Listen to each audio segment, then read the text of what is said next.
this was the other one. This is like the serious Halloweeny poem that I was going to read. Halloweeny.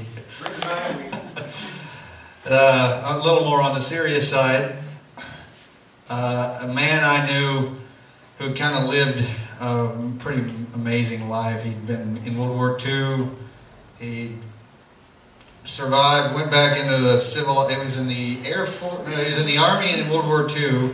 And then in Korea, he was either, I think by that point it was the Air Force, not the Army Air Corps. But so he'd been around. The dude, he got 2 new kneecaps, and then he hiked the Appalachian Trail. He was an amazing dude. Well, he died. 2 hands.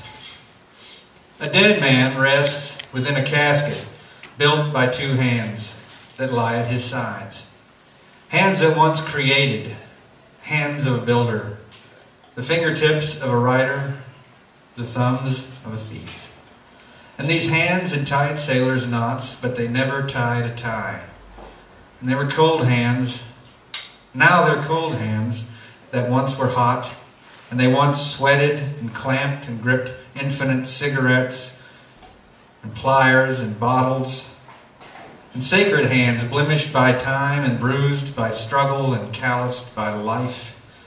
Hands that many times clasp in prayer, and hands topographically mapped with veins, scars, pleasantly unpleasant. They were no stranger to a hammer, a pocket knife, or skin.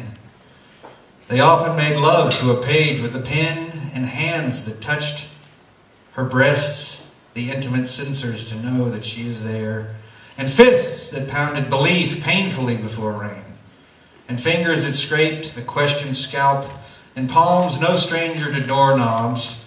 These hands were the eyes of the body, the hands silent tongues that speak, and they were red on wooden days and white when looked upon, and blue when cold winds blew, and they were older than the mind, the bone and the flesh and the blood, with no nail holes, only fingernails, with dirt from a million roads beneath them.